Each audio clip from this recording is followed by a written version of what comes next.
নবীজির আব্বাজান চলে গেলেন ওনার ঘরের মধ্যে, যে তাকে দেখলেন মা আমেনার রেহেমের মধ্যে একটা নূর চমকাইতেছে, একটা আলো।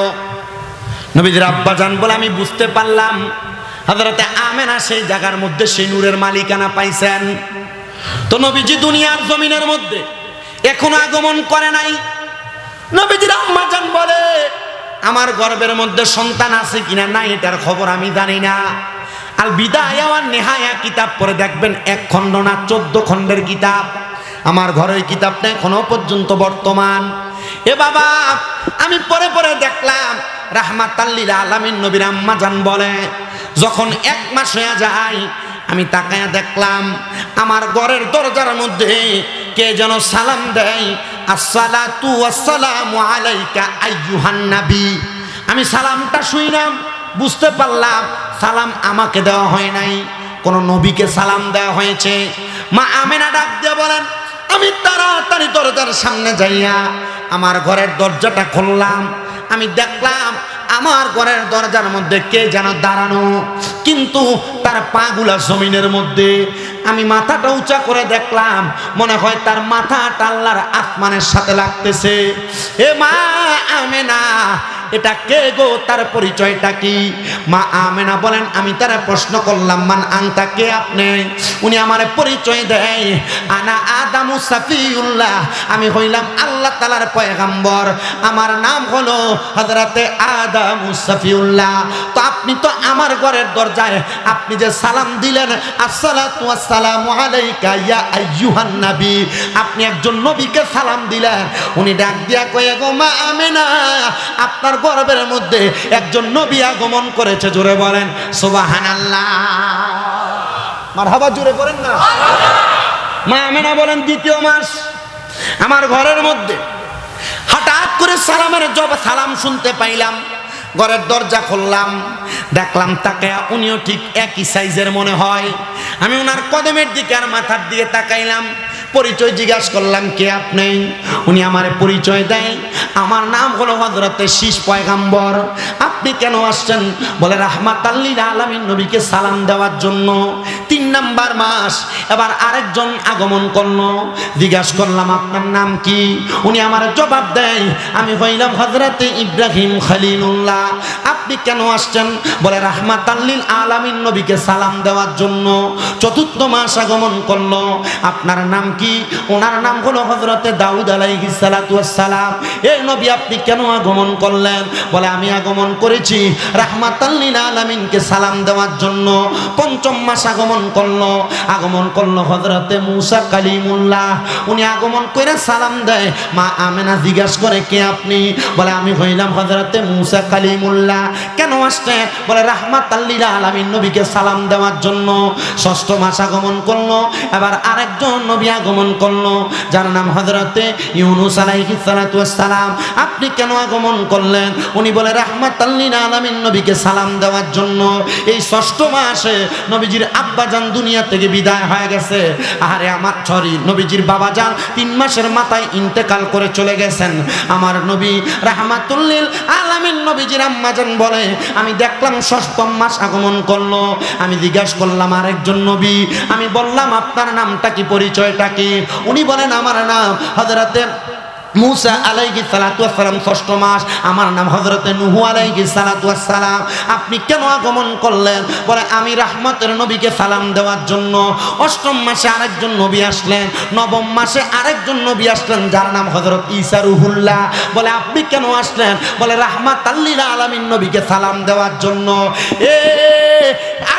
7জন নবী নবীজিকে জন্মের স্বাগতম, 9 জন নবী নবীজিকে জন্মের স্বাগতম জানানোর জন্য আগমন করলেন। এ পর্দার অন্তরালের আমার মা, এ যুবক ভাইরা, মুরব্বী বাবারা, নবীজির আম্মাজান বলে 9 মাসে 9 জন নবী আমাকে সালাম দিতে আসে নাই, তারা সালাম দিতে আসছে আমার গর্বে যে রাহমাতাল লিল আলামিন নবী আসছে ওনাকে সালাম দেওয়ার জন্য। কিন্তু আমি আমেনা অনুভব করতে লাগলাম রে আমার গর্বটা তেমন কোনো উঁচু হয় নাই। আমি অবাক হয়ে গেলাম। তার মানে বোঝা যায় রহমতের কোনো ওজন হয় না, রহমতের কোনো সাইজ হয় না, রহমতের কোনো পরিমাপ হয় না। আল্লাহ তাআলা এমন একটা রহমত মা আমেনার গর্ভের মধ্যে দিয়া দিছে। ওই রহমত সাধারণ রহমত না, ওই রহমত হলো রাহমাতাল লিল আলামিন। এবং লিল্লা বোর্ডিং এর পবিত্র ঈদে মিলাদুন নবী সাল্লাল্লাহু আলাইহি ওয়াসাল্লাম উদযাপন উপলক্ষে 15তম সুন্নি মহাসম্মেলনে আগন্তুক আমার মুসলমানেরা, আপনারা জবান খুলে বলেন আমাদের এই জবান যিনি দিয়েছে তিনার নাম কি? এই আওয়াজ মানি না, ডান হাত তুলে জোরে ডাক দেন আল্লাহ। দুইটা হাত তুলে পড়েন ইয়া রাসূলুল্লাহ, উচ্চ কণ্ঠে পড়েন না ইয়া ওলি আল্লাহ। বন্ধুরে আমার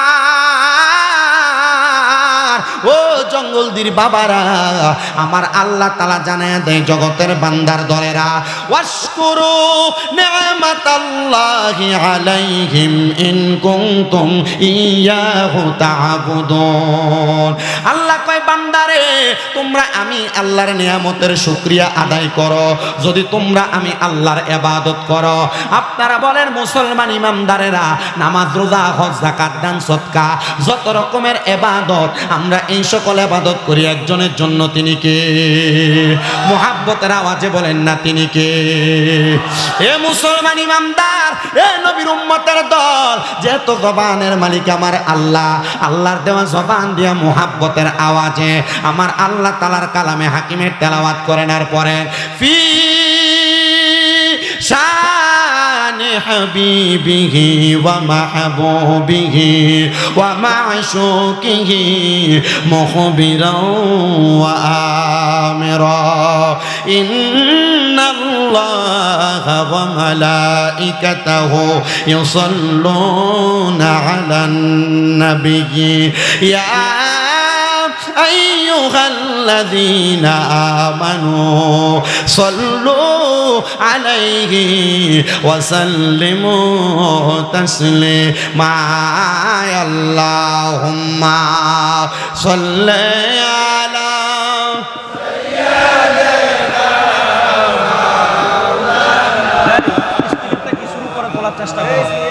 ওয়া আলা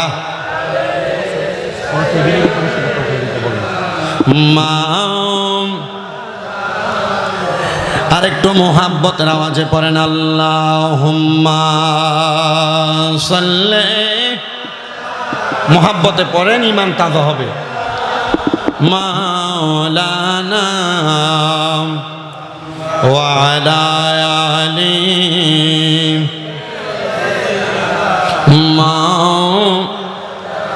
কাহার জন্য কাদরে মন, কে আছে তোর আপনা আপন যিনি কান্দেন শুইয়া ওই যে সোনার মদিনা। আল্লাহুম্মা সাল্লি। মারহাবা, তাড়াতাড়ি বসেন। মুহাম্মদ ওয়া আলা আলি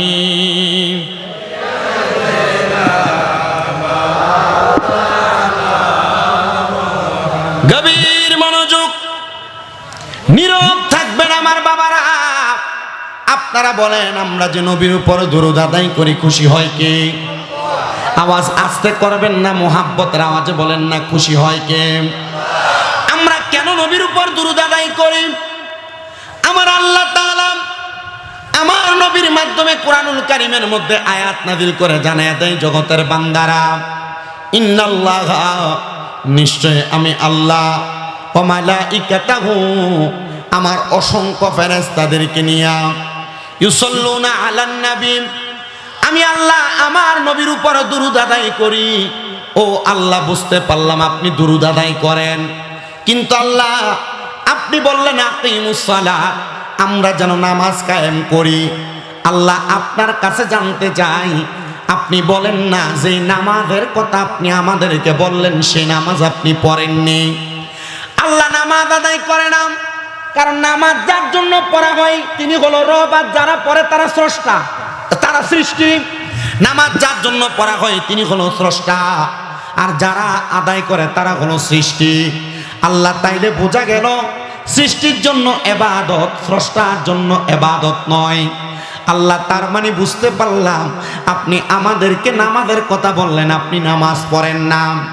আল্লাহ আপনি বললেন রোজা রাখার জন্য, কিন্তু আপনি রোজা রাখেন কিনা আপনার কাছে জানতে চাই। আমার আল্লাহর কাছ থেকে জবাব আসবে, রে বান্দা এই রোজা রাখো সৃষ্টির কাজ, আর সৃষ্টি রোজা রাখে স্রষ্টাকে খুশি করার জন্য। ও আল্লাহ, তাহলে আপনি নামাজও পড়েন না, রোজাও রাখেন না, আপনি আল্লাহ কি করেন?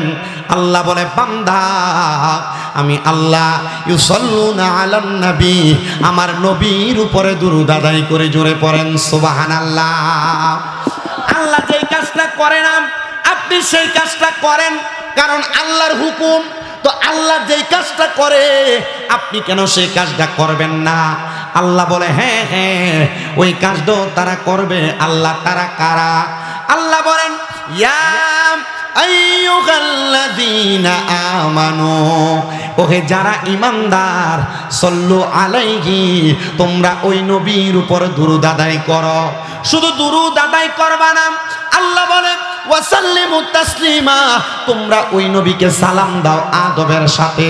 আল্লাহ বুঝতে পারলাম না আপনি যে বলতেছেন আদবের সাথে সালাম দেওয়ার জন্য। এই যে আমরা দাঁড়ায় আল্লাহর হাবিবকে সালাতু সালাম জানাই, এইটা কোনো দুনিয়ার কোনো সাধারণ ব্যক্তিত্বের কথা না, এটা স্বয়ং আমার আল্লাহ তাআলার কথা। এই জন্য আমরা ওই নবীরে দাঁড়ায় দাঁড়ায় সালাম দেই, কথা কন্যা ঠিক কিনা? এখন আপনারা দুরূদ কেন পড়বেন? দুরূদ পড়লে আপনার লাভটা কি? আপনি একটু মনোযোগ দিয়ে বয়ানটা শ্রবণ করার চেষ্টা করবেন, কারণ আমার আল্লাহ তাআলা সেই দুরূদ আদায় করে। সাহাবায়ে কেরাম ডাক দিয়া বলে ইয়া রাসূলুল্লাহ, নবী গো আপনি নবীর কাছে জানতে চাই, আপনার উপর অসংখ্যবার দুরূদ আদায় করে আপনার উম্মতকে আমার আল্লাহ তাআলা কি প্রদান করবে? নবী আমার বলে আমি নবীর কোন উম্মত যদি আমি নবীর প্রতি একবার দুরূদ আদায় করে, কয়বার? জোরে বলেন কয়বার? আমি নবীর কোন উম্মত যদি আমি নবীর উপরে একবার দুরূদ আদায় করে, আমার আল্লাহ তাআলা তার নামের উপরে জান্নাতের মধ্যে একটা বৃক্ষ রোপণ করে। সাহাবায়ে কেরাম বলে ইয়া রাসূলুল্লাহ, ইয়া হাবিবাল্লাহ, নবী আপনার কাছে জানতে চাই জান্নাতের মধ্যে বৃক্ষ লাগাইলে আমাদের লাভটা কি হবে? আমি আপনাদেরকে সাপোজ একটা উদাহরণ দিয়ে শুধু বোঝাই। আপনাদের ভীমগঞ্জ বাজারে, শেরপুরের ভীমগঞ্জ বাজারের মধ্যে যদি আপনার একটা জায়গা থাকে, অথবা মনে করেন এই মাদ্রাসার যিনি প্রতিষ্ঠাতা আলহাজ মুফাজ্জল হোসেন পাগলা সাহেব, ওনার যদি একটা দোকান থাকে, যদি ওনাকে বলা হয় এ মুফাজ্জল পাগলা তুমি ভীমগঞ্জ বাজারে তোমার দোকানে যাইতে পারবা না, কোনো বাপের বেটার ক্ষমতা নাই ওনাকে সেই দোকানে যাওয়া বন্ধ করবে, কারণ উনি RSBS CS খতিয়ানের সকল দাগের মধ্যে ওই জায়গায় একটা জায়গার মালিক আছে, এজন্য তিনি সেই জায়গার মধ্যে যাইতে পারবে। আপনারা চিন্তা করে বলেন নবীর উপর একবার দুরূদ পড়লে যদি আল্লাহ তাআলা জান্নাতে একটা গাছ লাগায়া দেয়, তো আমার গাছের নিচে আমি যাব, আমাকে বাধা দেওয়ার মতো কোনো বেটা দুনিয়াতে জন্ম হয় নাই। একবার দুরূদ পড়লে জান্নাতের মধ্যে একটা গাছ লাগায়, তাহলে চিন্তা করেন যখন আপনি নবীর উপর বারবার দুরূদ আদায় করেন, আমার আল্লাহ তাআলা আপনার নামে জান্নাতের মধ্যে অসংখ্য পরিমাণ গাছ রোপণ করে দেয়। সাহাবায়ে কেরাম বলি ইয়া রাসূলুল্লাহ, ও মায়ের নবী আপনার কাছে জানতে চাই, তাহলে আপনি নবীর উম্মত যদি বারবার দুরূদ আদায় করে, আপনি নবীর উম্মতদেরকে আমার আল্লাহ তাআলা কি করবে? নবী আমার বলে উম্মত দুনিয়াতে যেই ব্যক্তি আমি নবীর প্রতি যত বেশি দুরূদ আদায় করবে, জান্নাতের মধ্যে ওই ব্যক্তি আমি নবীর তত কাছাকাছি থাকবে। জোরে পড়েন সুবহানাল্লাহ। এই জন্য মুহাব্বতের আওয়াজে দুরূদ শরীফ পড়েন আল্লাহুম্মা সাল্লি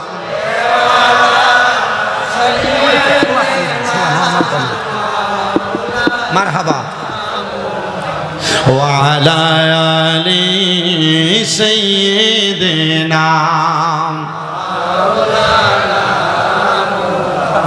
নবীজি আপনার ভালোবাসায় জীবনের গুনাহ ঝরে যায়, নবীজি আপনার ভালোবাসায় ওয়াইসাল করনি জুব্বা পায়, আল্লাহ হুম্মা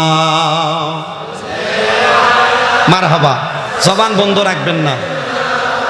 মা ওয়া আলা আলি সাইয়্যিদ। সবাই একটু জিকির করেন লা ইলাহা, লা কালমা লা ইলাহা ইল্লাল্লাহু লা ইলাহা। আসসালামু আলাইকা ইয়া হাবিবাল্লাহ। লা ইলাহা ইল্লাল্লাহ, লা ইলাহা লা ইলাহা। আল্লাহ ছাড়া মাবুদ নাই, পরের নবীজি ছাড়া ও পাই নাই। বলেন আল্লাহ মাবুদ নাই, বলেন নবীজি ছাড়া ও পাই নাই। ওই নবীকে পাইতে হইলে, ওই নবীকে লে কামেল ওলিদের দয়া চাই। লা ইলাহা ইল্লাল্লাহ, লা ইলাহা। বন্ধু নামাজ রোজা চাই রহনা, কেহ মা বাবার খেদমত চাই রহনা। আমার নবীর দরুদ ভুইল না, আমার নবীর দরুদ। আমার নবীও তোমায় ভুলবে না। লা ইলাহা ইল্লাল্লাহ, লা ইলাহা লা ইলাহা ইল্লাল্লাহ মুহাম্মাদুর রাসূলুল্লাহ সাল্লাল্লাহু আলাইহি ওয়াসাল্লাম। একটা জবানও বন্ধ রাখবেন না, জবান খুলে মুহাব্বতের আওয়াজে পড়ি আলহামদুলিল্লাহ।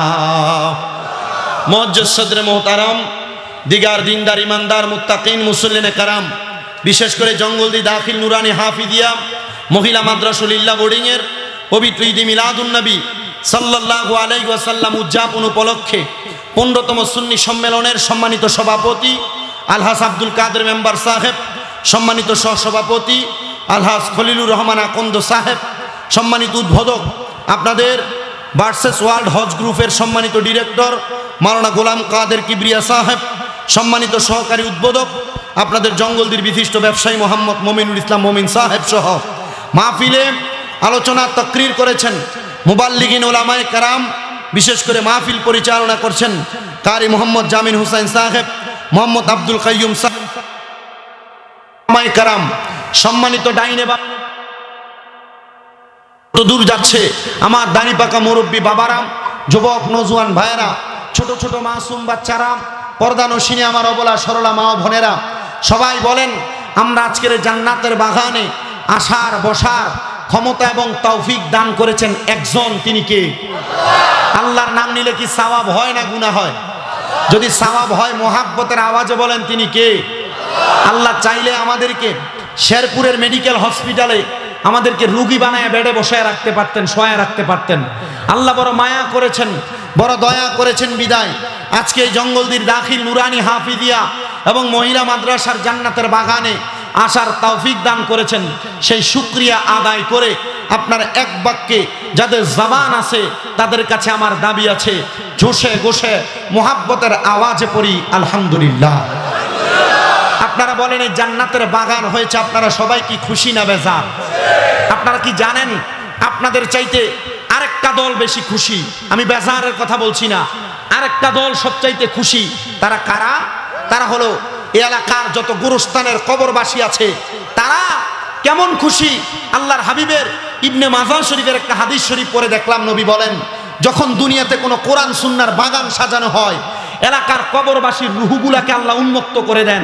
আপনার মা কবরে, আপনার বাবা কবরে, আপনার দাদা কবরে, দাদি বংশের মানুষগুলো কবরে শুয়ে আছে, আল্লাহ তাআলা ওই কবরবাসীদের রুহগুলাকে উন্মুক্ত করে দিছে। কবরবাসীর রুহগুলো আজকে এই জঙ্গলদের জান্নাতের বাগান মাদ্রাসার আশেপাশে ঘুরতেছে। আর ভিক্ষুক যেইভাবে ভিক্ষা চায়, আপনাদের কাছে এভাবে ভিক্ষা চায়, ও সন্তান, ও নাতি, আমার জন্য একটু দোয়া করো। আপনি যখন দোয়া করবেন, আল্লাহ তাআলার এই বান্দারা কবরে যায় দেখবে তাদের কবরের আযাব মাফ। যারা এখনো পর্যন্ত জান্নাতের বাগানে আসে নাই, তারা যায় দেখবে আল্লাহ তাআলা তাদের কবরের আযাব মাফ করে নাই। আল্লাহর কাছে জিজ্ঞাসা করবে, আল্লাহ আমার কবরের আযাব কেন মাফ করেন নাই? বলে, তুমি এই দুনিয়াতে এমন কোনো ওয়ারিসদার রেখে আসো নাই যে কোরআন সুন্নাহর বাগানে বসে তোমার জন্য মাগফিরাত কামনা করবে। আল্লাহ তাআলার কাছে লাখ লাখ শুকরিয়া, আমরা যারা জান্নাতের বাগানে বসেছি, আমরা আমাদের বংশের যারা বংশের মানুষ কবরস্থ, তাদের জন্য মাগফিরাত করার ক্ষমতা, মাগফিরাত কামনা করার তৌফিক আল্লাহ আমাদেরকে দিয়েছে। সবাই উচ্চ কণ্ঠে বলি আল্লাহুম্মা আমিন। গভীর মনোযোগ দিবেন।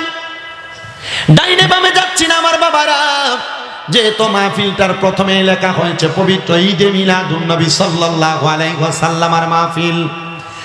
আপনারা মনে রাখবেন, আমি আপনাদের কাছে এই ঈদে মিলাদুন নবী সাল্লাল্লাহু আলাইহি ওয়াসাল্লাম শব্দটার আগে একটু ভঙ্গানুবাদ করে দিয়ে আপনারা বুঝতে পারবেন। আপনারা সবাই জানেন ঈদ শব্দটার বাংলা অর্থ হলো খুশি, আর মিলাদ শব্দের অর্থ হলো জন্ম, আর নবী শব্দের অর্থ হলো মিলাদুন নবী শব্দটা মুরাক্কাব। মিলাদুন নবী শব্দটার যৌগিক অর্থ হলো নবীর জন্ম, আর ঈদে মিলাদুন নবী মানে হলো নবীর জন্মের খুশি। বলে, হুজুর নবীর জন্মের খুশি, ঈদে মিলাদুন নবী, এটা পালন করা কি আমাদের জন্য কি একবারে বেশি জরুরি নাকি? আমি বলবো, আপনি কেন পালন করবেন? পালন করার কথা যদি কোরআনে হাদিসে না থাকে, আপনি পালন করার কোনো দরকার নাই। আর যদি কোরআন হাদিসে থাকে, আপনি বেশি বেশি পালন করেন, এটা নিয়ে আমার কোনো দ্বন্দ্ব নাই। মনে রাখবেন, ঈদে মিলাদুন নবী পালন করে না এবং মানে না বাংলাদেশ এবং বহির্বিশ্বে এমন কোনো মুসলমান গোত্র নাই। বলে, হুজুর কি বলেন, আমাদের সমাজে তো ঈদে মিলাদুন নবী নিয়ে বড় দ্বন্দ্ব। না না না, ঈদে মিলাদুন নবী মানে হলো নবীর জন্মের খুশি। নবীর জন্মতে যেমন আমরা সুন্নিরা খুশি, নবীর জন্মতে তেমন ভাবে কওমিরা খুশি, নবীর জন্মে তেমন ভাবে জামাতিরা খুশি, নবীর জন্মের মধ্যে যারা মুসলমান দাবি করে সবাই খুশি। কিন্তু আমরা সুন্নিরা যেমন ভাবে জুলুস করি, রাস্তার মধ্যে মিছিল করি, এটাই অনেকে মানতে চায় না। আমার কথা হলো মুস্তাহাব এবং মুস্তাহাসান বিষয়ে কে মানবে আর কে মানবে না এটা আমার দেখার বিষয় না। আমার মনে চায় আমি নবীকে ভালোবাসা, আমি নবীকে সালাতু সালাম দিতে দিতে রাস্তায় মিছিল করি, এটাই আমার ধর্ম, এটাই আমার কাজ। কারোর ভালো লাগলে করবে, কারোর ভালো লাগলে করবে না। বলে, হুজুর কেন করেন? কারণটাকে আপনি বলেন। ও বাবা, করার কারণ হলো আল্লাহ তাআলা কোরআনুল কারীমে বলে, কুল বিফাদলিল্লাহি ওয়া বিরহমাতিহি ফাবিযালিকা ফালইফরাহু হুয়া খায়রুম মিম্মা ইয়াজমাউন। জবান খুলে জোরে জোরে পড়েন আল্লাহু আকবার। আল্লাহ তাআলা বলেন, হাবিব আপনি তাদেরকে বলে দেন, যখন তারা আমি আল্লাহর পক্ষ থেকে কোনো ফজল পায়, কোনো রহমত পায়, তারা যেন খুশি উদযাপন করে। আল্লাহ আপনার পক্ষ থেকে ফজল এবং রহমত পাওয়ার পর আমরা কি খুশি উদযাপন করব? বলে, তারা যা একত্রিত করে রাখে, যা জমা করে রাখে, এই খুশি উদযাপন করা তাদের কাছে এর চাইতে আরো মূল্যবান, এর চাইতে আরো দামি। আল্লাহ আপনি বললেন খুশি উদযাপন করার জন্য আপনার ফজল পাওয়ার পর, এবার আল্লাহ বলে, ওয়া মা আরসালনাকা ইল্লা রাহমাতাল লিল আলামিন। আল্লাহ বলে, আমি আল্লাহ এরসাল করি নাই, নাযিল করি নাই, পাঠাই নাই, তবে ইল্লা রাহমাতাল লিল আলামিন, আমি আমার বন্ধুকে রাহমাতাল লিল আলামিন বানায় পাঠাইছি। জোরে বলেন সুবহানাল্লাহ। আল্লাহ বললেন, আমি আল্লাহর পক্ষ থেকে রহমত এবং ফজল পাওয়ার পর খুশি উদযাপন করো। ইয়ানে রাহমাতাল লিল আলামিন বমানা মুহাম্মাদুর রাসূলুল্লাহ সাল্লাল্লাহু আলাইহি ওয়াসাল্লাম নবীজি। এই জায়গায় রহমত বলতে নবীকে বোঝাইছেন, এই জন্য আমরা রহমত পাইয়া খুশি উদযাপন করি। এবার আল্লাহ আপনার রহমত কেমনে আগমন করলো? আল্লাহ কোরআনুল কারীমের মধ্যে ঘোষণা করে, ক্বাদ জাআকুম মিনাল্লাহি নূরুন ওয়া কিতাবুম মুবিন। আল্লাহ বলে, এই নিশ্চয়ই অবশ্যই তোমাদের কাছে আমি আল্লাহর পক্ষ থেকে এই মাত্র আসিয়াছে একটা নূর এবং একটা স্পষ্ট কিতাব। আল্লাহ এই নূর দিয়ে আপনি কি বুঝাইলেন? বাবা বেশি উপরের ক্লাসের কোনো কিতাব পড়া লাগবে না, মাদ্রাসা লেভেলের মধ্যে যে তাফসিরের কিতাব পড়ানো হয় ওই তাফসিরের নাম হলো তাফসিরে জালালাইন শরীফ। ওই তাফসিরে জালালাইন শরীফের মধ্যে এই শব্দ নূর দ্বারা বোঝানো হয়েছে, ইয়ানে নূরুম বামানা মুহাম্মাদুর রাসূলুল্লাহ সাল্লাল্লাহু আলাইহি ওয়াসাল্লাম। জোরে সরে পড়ি সুবহানাল্লাহ। আল্লাহ বললেন আমি আল্লাহর পক্ষ থেকে তোমাদের নিকটে মাত্র এসেছে একটা নূর, আর এই নূর হলো মুহাম্মাদুর রাসূলুল্লাহ সাল্লাল্লাহু আলাইহি ওয়াসাল্লাম। বলো হুজুর কেমনে নূর? আমরা জানতে চাই। এবার এই নূরের একটা প্রমাণ দেয় নবীজির কলিজার টুকরা আম্মা জান। উনি বলেন আমার সন্তান মুহাম্মাদুর রাসূলুল্লাহ সাল্লাল্লাহু আলাইহি ওয়াসাল্লাম নবী যখন আমি আমেনার রেহেম থেকে যখন দুনিয়াতে গর্ভপাত হয়, জন্ম হয়, আমি আমেনা তাকে দেখলাম। আমি আমেনার ঘর থেকে শাম দেশের বড় বড় রাজপ্রাসাদ গুলা আমি আমার চোখ দিয়া দেখতেছি। হে মা আমেনা, আপনার চোখের মধ্যে এত পাওয়ার কোত্থেকে আসলো? মা আমেনা বলে এটা আমার চোখের পাওয়ার না, এটা আমার সন্তান মুহাম্মাদুর রাসূলুল্লাহ নূরে মুহাম্মদীর পাওয়ার। আর এই পাওয়ার দিয়া মক্কা নগরী থেকে মা আমেনা শাম দেশের বড় বড় রাজপ্রাসাদ গুলা দেখেছে। এই হলো 2 নাম্বার প্রমাণ। এরপরে নবীজির কলিজার টুকরা স্ত্রী হযরত আবু বকর সিদ্দিকের কন্যা, যার নাম হলো হযরতে আম্মা জান হযরতে আয়েশা সিদ্দিকা রাদিয়াল্লাহু তাআলা আনহা। মা আয়েশা ডাক দিয়া বলে, এই জগতের মানুষের দলেরা, একদিন আমি আমার ঘরের মধ্যে একটা সুই দ্বারা আমি আমার কাপড় সেলাই করতেছিলাম। এমন টাইমে আমার হাত থেকে সুইটা পড়ে গেছে, আমি আমার সুইটা সন্ধান করে পাইতেছি না। এই টাইমে রাহমাতাল লিল আলামিন নবীজি আমি হযরতে আয়েশার ঘর মোবারকে আগমন করলো। আমি দেখলাম আমার নবীজি ঘরের মধ্যে আগমন করে সালাম প্রদান করতেছে। তখন আমার নবীজির দাঁত মোবারকের নূরানি পাওয়ারে আমি আমার হারানো সুইটা খুঁজে পেয়েছি। জোরে সরে পড়েন সুবহানাল্লাহ। এ মুসলমান ইমানদার, গভীর মনোযোগ দিয়ে বয়ান শ্রবণ করার চেষ্টা করবেন। আমি অল্প সময় বয়ান করি, তবে চেষ্টা করি মানুষের কাছে একটা জিনিস বোঝায় দিয়ে যাওয়ার জন্য। তাহলে আমরা বুঝতে পারলাম আল্লাহ বলল আমি আল্লাহর পক্ষ থেকে তোমাদের কাছে আসলো নূর। মা আমেনা বলল আমি আমার নূরের আলো দিয়ে শাম দেশের রাজপ্রাসাদ দেখেছি।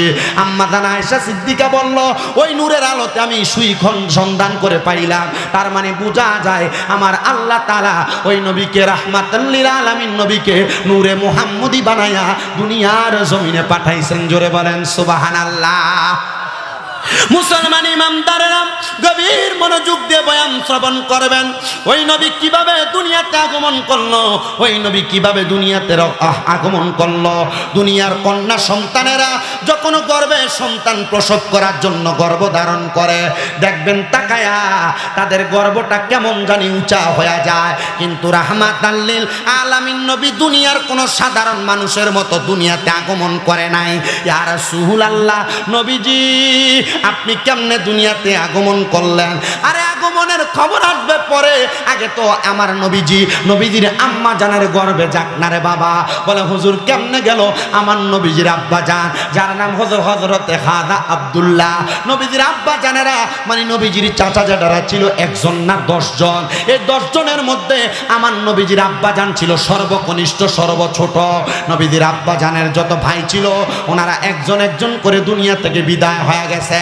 নবীজির আব্বা জান দুনিয়ার জমিনে এমন নূরানি চেহারা, এমন সুন্দর চেহারা নিয়ে জন্মগ্রহণ করেন। হযরতে আব্দুল্লাহ বলেন আমি যখন মক্কা নগরীর রাস্তা দিয়ে হাঁটাচলা করতাম, এমন টাইমে মক্কা নগরীর বড় বড় সম্পদওয়ালার কন্যারা আমি আব্দুল্লাহর দিকে তাকায়া মারহাবা মারহাবা জামিলুন বলে বলে আমার দিকে তাকায়া থাকতো। মারহাবা বড় সুন্দর বইলা বইলা আমি আব্দুল্লাহর দিকে তারা তাকায়া থাকতো। আমি একদিন আব্দুল্লাহ ওই মহিলাদেরকে জিজ্ঞাসা করলাম, এ মেয়েরা তোমরা কেন আমি আব্দুল্লাহর দিকে তাকায়া থাকো?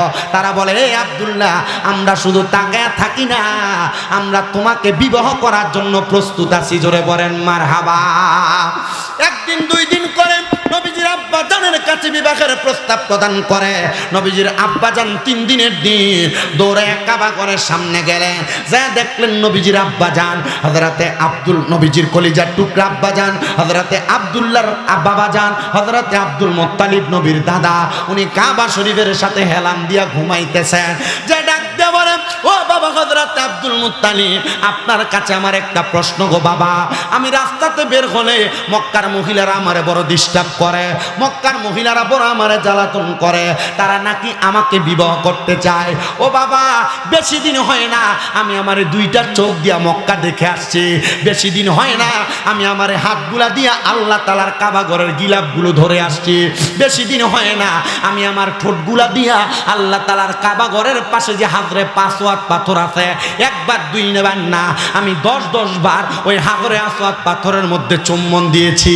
ওই কাবা ঘরের পাশে নবীজির দাদা আব্দুল মুত্তালিব বসা, আর নবীর আব্বাজান বলে, এ আব্বা, আমি যদি মক্কার রাস্তায় যাই, মক্কার কন্যারা মেয়েরা আমি আব্দুল্লাহরে বড় ডিস্টার্ব করে, বড় জ্বালাতন করে। হযরত আব্দুল মুত্তালিব বলে, যাও বাবা, তুমি একটু ধৈর্য ধারণ করো, আমি তোমার সমস্যার সমাধান করতেছি। হযরত আব্দুল মুত্তালিব বড় চিন্তিত। নবীজির দাদা হযরত আব্দুল মুত্তালিবের একজন দোস্ত ছিলেন, যার নাম ছিল হযরত ওহাব জোহরি। নাম কি? হযরত ওহাব জোহরি। ওহাব জোহরি মক্কা নগরীতে, মক্কাতে প্রবেশ করেছে। দিনার বাড়িটা ছিল মক্কা নগরীর পাশে একটা জায়গা আছে, যে জায়গার নাম গাজা। ওই গাজা এরিয়া থেকে মক্কা নগরীর, সেখান থেকে মসজিদে আয়েশাতে সফর করে যারা উমরাকারী, বাসে 5 টাকা ভাড়া দেয়, দেওয়ার পরে মসজিদে আয়েশা যায় 2 রাকাত নামাজ পড়ে বাসে করে চলে আসে। ওই জায়গায় হযরত ওহাব জোহরির বাড়ি। হযরত ওহাব জোহরি মক্কা নগরীতে প্রবেশ কইরা নবীজির দাদাজানকে দেখতেছে। হযরত ওহাব জোহরির চেহারাটা হযরত আব্দুল মুত্তালিবের চেহারাটা কেমন জানি মলিন মলিন চিন্তিত দেখা যায়। ওহাব জোহরি ডাক দিয়ে বলে, এ হযরত আব্দুল্লাহর বাবা আব্দুল মুত্তালিব, আমার দোস্ত, তোমার চেহারাটা কেন মলিন দেখা যায়, তুমি বলো না।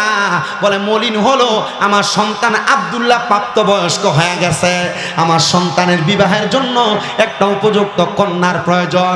ওহাব জোহরি ডাক দিয়ে বললেন, এ ভাই, তুমি আমার দুস্থ মানুষ, তুমি যদি মনে কোনো কষ্ট না নাও, তাহলে আমার কন্যা সন্তান হযরত আমেনার সাথে তুমি তোমার সন্তান আব্দুল্লাহর বিবাহ দিতে পারো। সুন্দর কথা, রাজি হয়ে গেলেন। হযরত আব্দুল্লাহ এবং হযরত মা আমেনার বিবাহ হয়ে গেছে।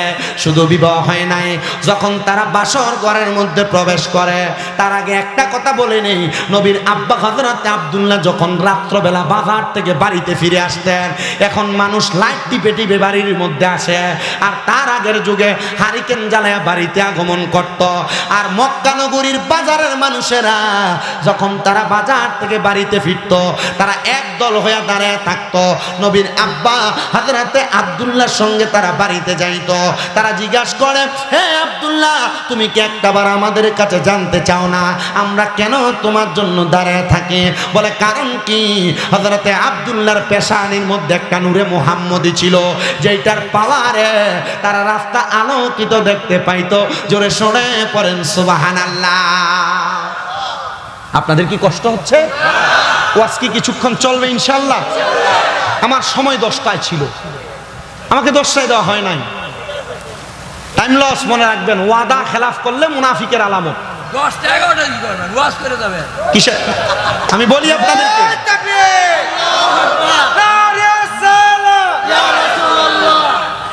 মানুষ এমনি এমনি মুফাজ্জল পাগলা নাম দেয় নাই। আসলে আমাকে 12টায় দিল কিছু মনে করতাম না। আমি আপনাদের কাছে স্বাভাবিক অবস্থায় আসি নাই। বাড়িতে আমার আম্মা যেন অসুস্থ, আজকে 4 মাসের উপরে পিএলআইডি অপারেশন হওয়ার পর বিছানায় পড়ে আছে, হাঁটতে খুব কষ্ট হয়। প্রথম 2 মাস আমার আম্মা জান যে বিছানায় ঘুমাইছেন, আমি তার পাশে নিচে ঘুমাইছি। আমি আমার আম্মা জান কখন ডাক দেয় তার জন্য রাত্রে ভালো করে ঘুমাইতে পারি নাই। আমি এখানে আসার আগে আমার ছোট ভাইকে ফোন দিছি, কই আসো? মাদ্রাসায়, তাড়াতাড়ি বাড়িতে আসো। আব্বারে জিজ্ঞাসা করছি, কোথায় আছেন? কুমিল্লা বিবির বাজার, তাড়াতাড়ি বাসায় আসেন। ওনাদেরকে বাড়িতে ঢুকাইছি। আমার আম্মা জানের খেদমত করে নরসিংদীর আমার এক ভক্ত বেলাবুতে বাড়ি, উনিও আছেন, উনিও খেদমত করে ওনার শাশুড়ি সহ আমার আম্মা জানের। মাঝে মাঝে ওনাদেরও যদি অপরাগ হয়, কুমিল্লা বরুড়া, কুমিল্লা হোমনার অনেক মহিলারা আছেন আমার আম্মার খেদমত করে। আমার তো ভক্তবৃন্দ আছে, এরা আমার আম্মার খেদমত করে। তবু আমার কাছে একটু মনে টান লাগে, আমি সন্তান, কেমনে আমার মাটারে ফালায় আমি দূরে যাই। তবু চলে আসি। আমার ভাই মাওলানা ফয়সাল আহমদ শেরপুরি সাহেব দাওয়াত করেছেন, আপনারাও ওনার সম্মান রক্ষা করবেন। এই সম্মানে আমি আপনাদের কাছে উপস্থিত হয়েছি। আমি আমার নির্দিষ্ট টাইমের পূর্বে এখানে উপস্থিত হয়েছি, তবুও চেষ্টা করছি আপনাদেরকে বয়ান শ্রবণ করানোর জন্য। আপনারা বলেন, নবীজির আব্বাজানের বিবাহ থেকে জন্মলগ্ন পর্যন্ত যতটুক ঘটনা হয়েছে আপনারা কি শুনতে চান? কথা বলেন, শুনতে চান? আমি ইনশাল্লাহ বলার চেষ্টা করব। আল্লাহ আমাকে বলার, আপনাদেরকে শোনার তৌফিক দান করুন। সবাই পড়েন আল্লাহুম্মা আমিন। সবাই তার পূর্বে একটু মুহাব্বতে দরুদ শরীফ পড়েন আল্লাহুম্মা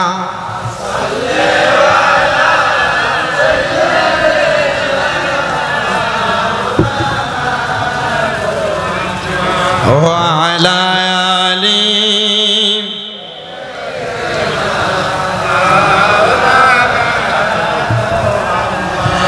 আশিকরে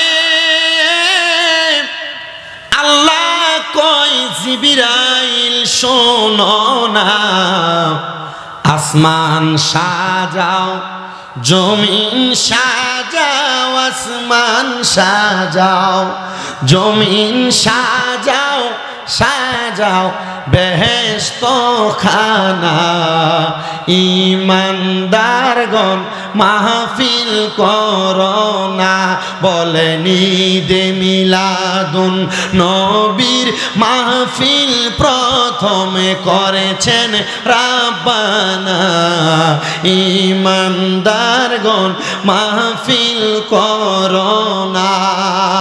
পাগল রে সূরা আল ইমরানে আল্লাহ করেছেন ঘোষণা, মিলাদুন নবী পালন করতে, মিলাদুন নবী পালন করতে অঙ্গীকার করলেন রাব্বানা, ইমানদারগণ জুলুস কর না আল্লাহুম্মা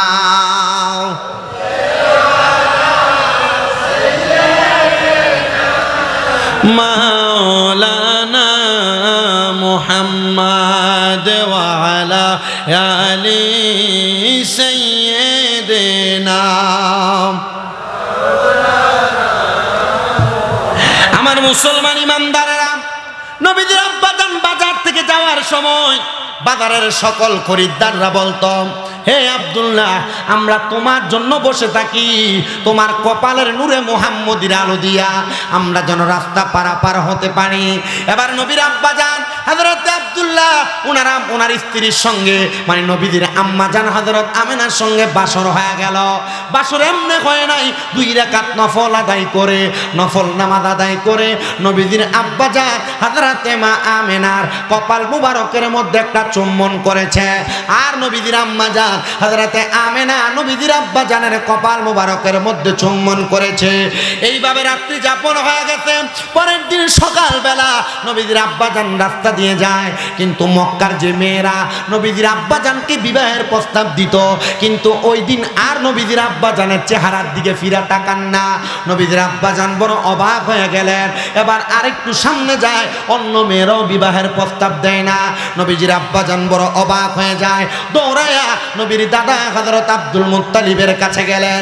হে আব্বাজান, আপনার কাছে জানতে চাই, যেই মেয়েরা আমি আব্দুল্লাহকে বিবাহের জন্য 1বার 2বার বলতো, কিন্তু তারা আজকে আমাকে বিবাহের কথা বলে না, কারণটা কি বলবেন? নবীজির আব্বাজান হযরত আব্দুল্লাহকে নবীর দাদা আব্দুল মুত্তালিব ডাক দিয়া বলে, রে আব্দুল্লাহ, এটার অন্য কোনো কারণ না। গতকালকে বাসর ঘরে প্রবেশ করার আগে তোমার কপালের মধ্যে, পেশানির মধ্যে যেই নূরে মুহাম্মদী ছিল, ওই নূরে মুহাম্মদী এখন তোমার কপালে নাই। তারা তো তুমি আব্দুল্লাহর জন্য পাগল ছিল না, তারা তোমার কপালের মধ্যে যেই নূরে মুহাম্মদী ছিল, তারা ওই নূরে মুহাম্মদীর পাগল ছিল।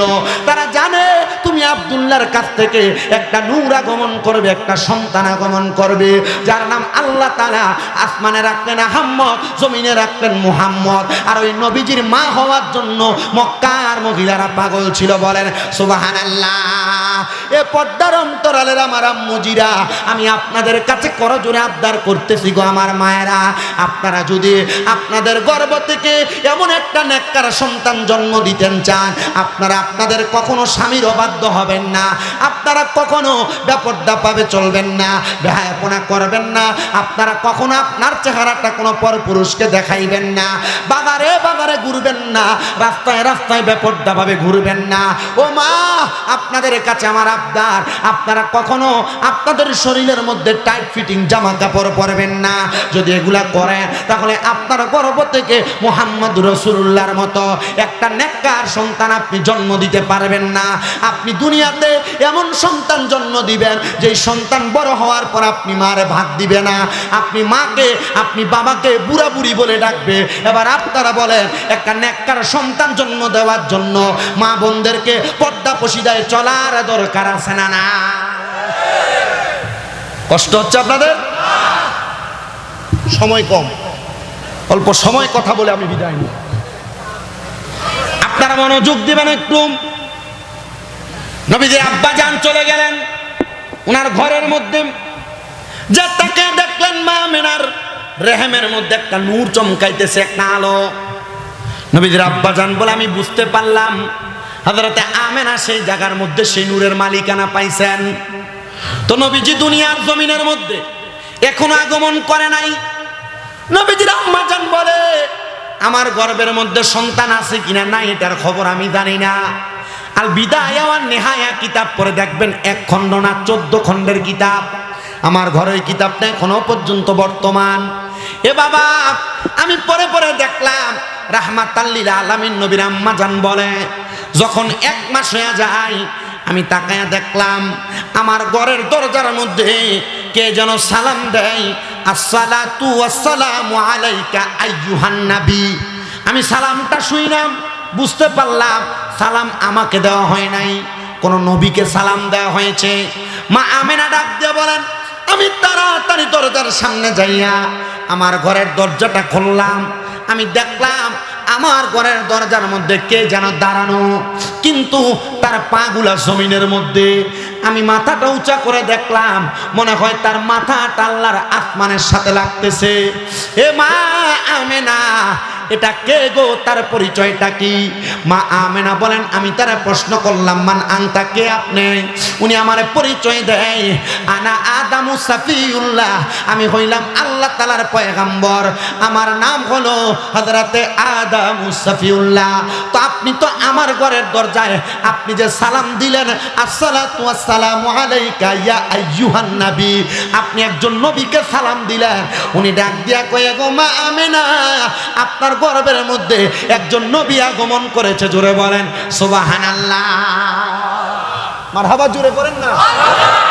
মা আমেনা বলেন, 2য় মাস আমার ঘরের মধ্যে হঠাৎ করে সালামের জবাব, সালাম শুনতে পাইলাম। ঘরের দরজা খুললাম, দেখলাম তাকে উনিও ঠিক একই সাইজের মনে হয়। আমি ওনার কদমের দিকে আর মাথার দিকে তাকাইলাম, পরিচয় জিজ্ঞাসা করলাম, কে আপনি? উনি আমার পরিচয় দেয়, আমার নাম হলো হযরতে শীষ পয়গম্বর। আপনি কেন আসছেন? বলে রাহমাতাল লিল আলামিন নবীকে সালাম দেওয়ার জন্য। 3 নাম্বার মাস এবার আরেকজন আগমন করলো, জিজ্ঞাসা করলাম, আপনার নাম কি? উনি আমার জবাব দেয়, আমি হইলাম হযরতে ইব্রাহিম খলিলুল্লাহ। আপনি কেন আসছেন? বলে রাহমাতাল লিল আলামিন নবীকে সালাম দেওয়ার জন্য। 4র্থ মাস আগমন করলো, আপনার নাম কি? ওনার নাম হলো হযরতে দাউদ আলাইহিস সালাতু ওয়াস সালাম। এই নবী আপনি কেন আগমন করলেন? বলে আমি আগমন করেছি রাহমাতাল লিল আলামিনকে সালাম দেওয়ার জন্য। 5ম মাস আগমন করলো হযরতে মূসা কালিমুল্লাহ। উনি আগমন করে সালাম দেয়, মা আমেনা জিজ্ঞাসা করে, কে আপনি? বলে আমি হইলাম হযরতে মূসা কালিমুল্লাহ। কেন আসছেন? বলে রাহমাতাল লিল আলামিন নবীকে সালাম দেওয়ার জন্য। 6ষ্ঠ মাস আগমন করলো, এবার আরেকজন নবী আগমন করলো, যার নাম হযরতে ইউনূস আলাইহিস সালাতু ওয়াস সালাম। আপনি কেন আগমন করলেন? উনি বলে রাহমাতাল লিল আলামিন নবীকে সালাম দেওয়ার জন্য। এই 6ষ্ঠ মাসে নবীজির আব্বা জান দুনিয়া থেকে বিদায় হয়ে গেছে। আরে আমার নবীজির বাবা জান 3 মাসের মাথায় ইন্তেকাল করে চলে গেছেন। আমার নবী রাহমাতুল লিল আলামিন নবীজির আম্মা জান বলে, আমি দেখলাম 6ম মাস আগমন করলো। আমি জিজ্ঞাসা করলাম, আরেকজন নবী। আমি বললাম, আপনার নামটা কি, পরিচয়টা কি? উনি বলেন, আমার নাম হযরতে মূসা আলাইহিস সালাতু ওয়াস সালাম। 6ষ্ঠ মাস, আমার নাম হযরতে নূহ আলাইহিস সালাতু ওয়াস সালাম। আপনি কেন আগমন করলেন? বলে আমি রাহমতের নবীকে সালাম দেওয়ার জন্য। 8ম মাসে আরেকজন নবী আসলেন, 9ম মাসে আরেকজন নবী আসলেন, যার নাম হযরত ঈসা রুহুল্লাহ। বলে আপনি কেন আসলেন? বলে রাহমাতাল লিল আলামিন নবীকে সালাম দেওয়ার জন্য।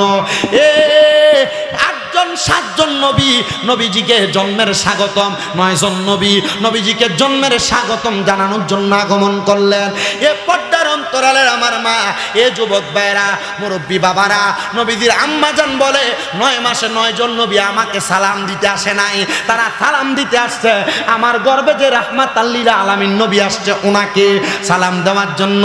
কিন্তু আমি আমেনা অনুভব করতে লাগলাম রে, আমার গর্বটা তেমন কোনো উঁচু হয় নাই। আমি অবাক হয়ে গেলাম। তার মানে বোঝা যায় রহমতের কোনো ওজন হয় না, রহমতের কোনো সাইজ হয় না, রহমতের কোনো পরিমাপ হয় না। আল্লাহ তাআলা এমন একটা রহমত মা আমেনার গর্বের মধ্যে দিয়া দিছে, ওই রহমত সাধারণ রহমত না, ওই রহমত হলো রাহমাতাল লিল আলামিন। নারে রিসালাত ইয়া রাসূলুল্লাহ, মারহাবা পড়ে আর মুহাব্বতে পড়েন মারহাবা। এ মুসলমান ইমানদারেরা, নবীজির আম্মাজান বলেন 10 মাসের মাথায় যখন আমি নবীজির আম্মাজান হযরত আমেনা আমার ঘরে অবস্থান করি, এমন টাইমে আমি হঠাৎ করে দেখলাম আমি আমেনার ঘর থেকে আল্লাহর কাবা ঘরটা দেখা যায়। পর একটা কাপড় হলো সাদা রঙের, একটা কাপড় হলো কালো রঙের, একটা কাপড় হলো সবুজ বর্ণের। এই 3টা কাপড় যখন আগমন করলো, আমি মা আমেনা তাকে দেখলাম এই কাপড়ের মাঝখান দিয়া একটা সুন্দর নূরানি চেহারাওয়ালা একটা মহিলা আগমন করলো। উনি সোজা আমার ঘরের মধ্যে প্রবেশ করলেন। আমি ওনাকে প্রশ্ন করলাম, হে আমেনা, আমেনা আপনি কি প্রশ্ন করলেন? মা আমেনা ডাক দিয়া বলেন, হে জগৎবাসী রে, আমি প্রশ্ন করলাম কে গো আপনি, আপনার পরিচয় কি? উনি আমার জবাব দে, আমারে তুমি চিনো না, আমি হইলাম হযরতে আদম নবীর স্ত্রী, আমার নাম হলো হযরতে হাওয়া। জোরে শুনে পড়েন না মারহাবা। হযরত হাওয়া যখন আগমন করলেন, হযরতে মা আমেনা জিজ্ঞাসা করলেন, গো মা আপনি কেন আগমন করলেন? বলে আমার আল্লাহ তাআলা রাহমাতাল লিল আলামিন নবীকে স্বাগতম জানানোর জন্য পাঠাইছে। এ বাবা, এই এলাকায় জঙ্গল দিতে কোনো সন্তান জন্ম নিলে আপনাদের এলাকায় দাইমাকে ডাইকা আনা হয়, হসপিটালে জন্ম নিলে নার্সকে ডাইকা আনা হয়, কিন্তু আমার নবী দুনিয়াতে জন্ম নিবে মানে জন্ম শব্দের অর্থই হলো মিলাদ, জন্ম শব্দের আরবি হলো মিলাদ। আমার নবীর মিলাদ হবে গো, আমার আল্লাহ তাআলা জান্নাত থেকে মা হাওয়ারে পাঠিয়ে দিছে। জোরে সুরে পড়েন সুবহানাল্লাহ। মা আমেনা ডাক দিয়া বলে, ও জগৎবাসী গো, আমি এবার তাকে দেখলাম আরেকজন মহিলা আগমন করলো। আমি জিজ্ঞাসা করলাম আপনার নামটা কি? উনি বলে আমার নাম হযরতে মরিয়ম আলাইহিস সালাতু ওয়াস সালাম। আপনি কেন আসলেন? বলে নবীকে সালাম দেওয়ার জন্য, নবীকে রিসিভ করার জন্য। আমেনা বলে আরেকজন মহিলা আগমন করলো, ওনার নাম হলো হযরতে আসিয়া। আমি জিজ্ঞাসা করলাম কেন আগমন করলেন? উনি বলে নবীকে স্বাগতম জানানোর জন্য। হযরত হাওয়া, হযরত মরিয়ম, হযরতে আসিয়া, এবার চতুর্থ আরেকটা মহিলা আগমন করলো। মা আমেনা ডাক দিয়া কয়, কে গো আপনার পরিচয় কি? বলে আমার নাম হলো হযরতে হাজেরা। আপনি কেন আসলেন? বলে নবীকে সালাম দেওয়ার জন্য। মা আমেনা বলে আমি তাকে দেখলাম তাদের 4 জনের হাতের মধ্যে 4টা পেয়ালা নেওয়া, ওই পেয়ালার মধ্যে কি জিজ্ঞাসা করলাম, তারা আমার উত্তর দেয় এগুলা হলো শরাব। ও মা, ওই শরাবগুলা কিসের শরাব? বলে একটা শরাব হলো জান্নাতের কাউসারের পানি, আরেকটা শরাব হলো শারাবান তাহুরা, আরেকটা শরাব হলো জান্নাতের লাবান মানে দুধ, আরেকটা শরাব হলো জান্নাতের মধু। মা গো, এই শরাবটা আপনি আমারে কেন পান করাইবেন? বলে শরাবটা পান করাইব আপনি যেন রাহমতের নবীকে দুনিয়াতে সুন্দর করে স্বাগতম জানায় আনতে পারেন। এই শরাবটা পান কইরা যখন নবীজির আম্মাজান চোখটা বন্ধ করছে গো, আমার রাহমাতাল লিল আলামিন নবীজি দুনিয়াতে আগমন করছে। ওই সময় অন্য কোনো সময় না, রবিউল আউয়াল মাসের 11 তারিখ দিবাগত রাত, 12 তারিখ সুবে সাদেকের মুহূর্তে আমার রহমতের নবী আগমন করলেন। আশেক বলে জান্নাত থেকে হাওয়া আসিয়া মরিয়ম হাজেরা মিলাদুন নবী পালন করতে আসিলেন ধরা। হায়রে আসলেন নবী পোশাকে পরা। দুনিয়ার সন্তানকে পোশাক পরে আগমন করে? তাহলে রাহমাতাল লিল আলামিন নবী পোশাক পরে কেমনে দুনিয়াতে আগমন করলো? ইতিহাস গ্রন্থ পড়েন না, শুধু শুধু বক বক করেন। আপনি বলতেছেন মিলাদুন নবী কি? নবী তো দুনিয়াতে আমাদের মতো সাধারণ মানুষ হয়ে আগমন করছে। বাবাজি সাবধান, সতর্ক, নবীর ব্যাপারে কোনো মন্তব্য করার আগে চিন্তা করে করা লাগবে। কথা কোন ঠিক কিনা? বলে হুজুর নবী তো আমাদেরই মতো। আল্লাহ না কোরআনে বলছে কুল ইন্নামা আনা বাশারুম মিসলুকুম ইউহা ইলাইয়া। নবী আপনি তাদেরকে বলে দেন আপনি তাদের মতো একজন মানুষ। পার্থক্য হলো নবী আপনার নিকট ওহী আসে, তাদের নিকট আসে না। এই আয়াত কিসের জন্য নাযিল হয়েছে এই মৌলবী বুঝে না। এই আয়াত কেন নাযিল হয়েছে মৌলবী বুঝে না। এই আয়াত নাযিল হয়েছে কাফেরদেরকে সালিশ করে ইসলামের দিকে আনার জন্য। কেন? কাফেররা যখন রহমতের নবী যখন বিভিন্ন রকম ভাবে মানুষকে দাওয়াত দেয়, কাফেররা একটা ফোন দিয়ে আসছে মুহাম্মদ জাদু করে। মুহাম্মদ কি করে? নাউজুবিল্লাহ, কি দূরে বলবেন না? মুহাম্মদ কি করে? মুহাম্মদ কি জাদু করে? নাউজুবিল্লাহ জোরে পড়ে না তো। তখন মালিক বিন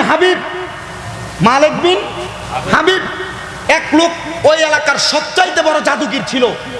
তখন মালিক বিন হাবিবকে পাঠাইছেন, যাও মুহাম্মদকে পরীক্ষা করো, যদি তুমি তোমার কোনো জাদুর ফেরে তুমি যদি মুহাম্মদকে হারাইতে পারো তাহলে তোমার জন্য বড় পুরস্কার। মালিক বিন হাবিব বলে আমার তো বড় একটা চিন্তা, আমার ঘরের ভিতরে অন্য কোনো চাহিদা নাই, আমার একটা চাহিদা। সে মালিক বিন হাবিবের একটা কন্যা ছিল যে অন্ধ ছিল। কি ছিল? কথা বলে না, কি ছিল? অন্ধ ছিল। মালিক বিন হাবিব বলে এই মক্কার কাফের, তুমি আমাকে বলছো মুহাম্মদকে যদি আমি লাঞ্ছিত করতে পারি, তুমি আমার কন্যাকে যদি চোখ বালা করে আইনা দিতে পারো তাহলে আমি তোমার এই প্রস্তাবে রাজি। বলে ঠিক আছে, তুমি মুহাম্মদকে বেয়াসুতি করো, তাহলে তোমাকে তোমার কন্যাকে সুস্থ করে দেওয়া হবে। মালিক বিন হাবিব হাতের মুঠের ভিতরে অনেকগুলা পাথর নিছে, নুড়ি পাথর। কি পাথর? নুড়ি পাথর নিয়ে মুহাম্মদ সাল্লাল্লাহু আলাইহি ওয়াসাল্লামের কাছে গেছেন। হে আব্দুল্লাহর বেটা মুহাম্মদ, ডাক দিয়ে ভাবে বলে ইহুদিদের আচরণ, আশেকের আচরণ আর মুনাফিকের আচরণ কি একরকম হতে পারে? কথা বলে আমরা আশেক, এই জন্য আমরা রসুলকে ইয়া রাসূলুল্লাহ বলে ডাক দেই। জোরে বলেন মারহাবা। আর বাংলার সমাজে বহু মানুষ ইয়া রাসূলুল্লাহকে ফালতু বলে, ইয়া রাসূলুল্লাহকে বাজে বলে। আমার কথা হচ্ছে যে বলে সে তার মতো। ইয়া রাসূলুল্লাহ ফালতু নয়, সাহাবায়ে কেরাম নবীকে ইয়া রাসূলুল্লাহ বলেছে। এটার প্রমাণ ইবনে মাজাহ শরীফের একটা হাদিস। রাসূল সাল্লাল্লাহু আলাইহি ওয়াসাল্লাম সাহাবায়ে কেরাম নবীকে বলে ফাকালা ইয়া রাসূলুল্লাহ সাল্লাল্লাহু আলাইহি ওয়াসাল্লাম। সাহাবায়ে কেরাম বলে ইয়া রাসূলুল্লাহ আপনি জবাব দেন, ও নবী আইয়ুল ইসলামা খায়রুন, ইসলামে উত্তম ব্যক্তিকে? নবী বলে কয়লা রাজুলুন দাইফুন মুস্তাদাফুন যু তিমরাইন লা ইউবাহু লাহু লা আকসামা আলাল্লাহি লা বাররা। ওই ব্যক্তি উত্তম যার চেহারার দিকে তাকাইলে আল্লাহর কথা মনে হয়। এই হাদিসে সাহাবায়ে কেরাম নবীকে ইয়া রাসূলুল্লাহ বলে সম্বোধন করেছে। তো বলে আমরা যদি ইয়া রাসূলুল্লাহ বলি এটাতে কোনো বাধা আছে?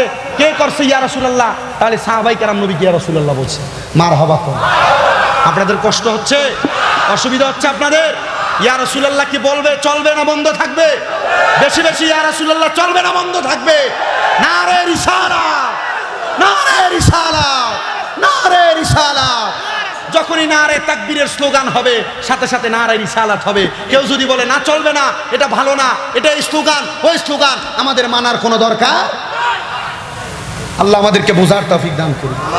কষ্ট হচ্ছে আপনাদের, বুঝতে অসুবিধা হচ্ছে আপনাদের? মালিক সিনার আয়েশা নবীকে বলে এ মুহাম্মদ বলো আমার হাতে কি? মুহাম্মদ সাল্লাল্লাহু আলাইহি ওয়াসাল্লাম বলে আমি বলবো না, হাতে যা আছে এগুলা বলবে। জোরে বলবেন না? আসতে বললেন সুবহানাল্লাহ। এই মালিক সিনান আমি বলবো না, তোমার মুঠে যেটা আছে সেটা বলবে। বলে বলেন আপনি কি পাওয়ার দেখাবেন? মালিক বিন সিনান বলেন আমি আমার মুখটা খুলি নাই, মুখের হাতের পাথর ওই ভিতরে থাইকে পরে লা ইলাহা ইল্লাল্লাহু মুহাম্মাদুর রাসূলুল্লাহ সাল্লাল্লাহু। এই পর্দার অন্তরালের মা বোনেরা, নামাজ পড়ো না, পর্দা করো না, কোরআন পড়ো না। এ মা, এমন একটা নবীর কালেমা পড়েছো যেই নবীজি যদি বলে আমি তোমাকে চিনি না, তোমার কোনো উপায় নাই। ওই নবীর কালেমা পড়ে নামাজ কেমনে ছাড়ো? ওই নবীর কালেমা পড়ে রোজা কেমনে ছাড়ো? ওই নবীর কালেমা পড়ে কোরআন পড়া কেমনে ভুইলা গেলা? আম্মা এই নবীর কোরআন পড়ে কেমনে ব্যাপারটা ঘুরো, পরপুরুষের সামনে যাও। আম্মা আবদার করি আপনাদের কাছে, মনে রাখবেন আল্লাহ নবী বলে একটা মহিলার কারণে 4 প্রকার পুরুষ মানুষ দোজখে যাবে। কোনো স্বামী যদি তার স্ত্রীকে পর্দা না করায় ওই স্ত্রীর কারণে স্বামী দোজখে যাবে। কোনো সন্তান যদি তার মাকে পর্দা না করায় তাহলে সন্তান তার মার কারণে দোজখে যাবে। কোনো ভাই যদি তার বোনকে পর্দা না করায় তাহলে ওই ভাই তার বোনের কারণে দোজখে যাবে। আর কোনো কোনো বাবা যদি তার মেয়েকে পর্দা না করায়, তাহলে ওই বাবা তার মেয়ের কারণে দুজকে যাবে। এই 4 প্রকার ব্যক্তি দুজকে যাবে।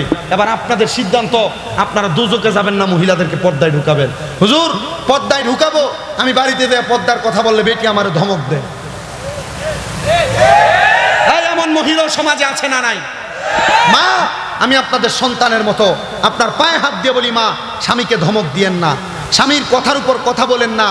আল্লাহর নবী বলে ওই ঘর জাহান্নাম যেই ঘরের মধ্যে স্বামীর উপর মহিলার গলার আওয়াজ শোনা যায়।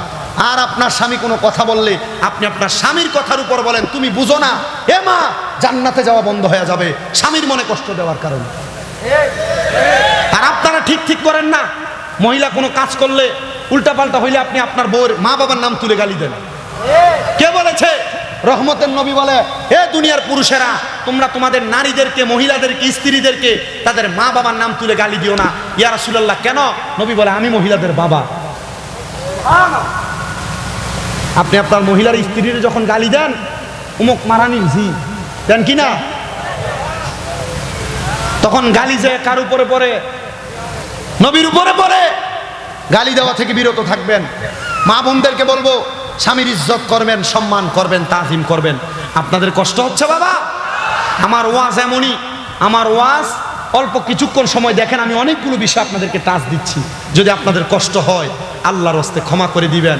আমি দোয়া করি আমার এই মুফাজ্জল পাগলার জন্য, আমি দোয়া করি এই মাদ্রাসায় যারা 1 টাকা থেকে শুরু করে 1000 লাখ লাখ টাকা দিয়ে মাদ্রাসা জান্নাতের বাগান সাজিয়েছেন।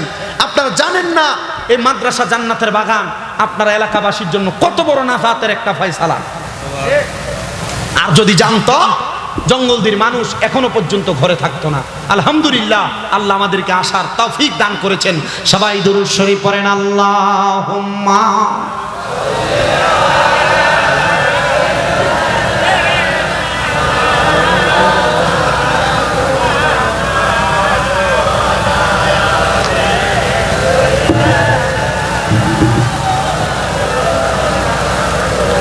কোথায় রইলেন মায়ার নবীজি, আমাদেরকে ছাড়িয়া?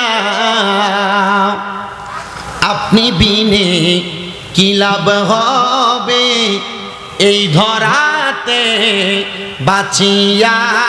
আল্লাহুম্মা। মোহাব্বত নিয়ে পড়েন, ঈমান তাজা হবে।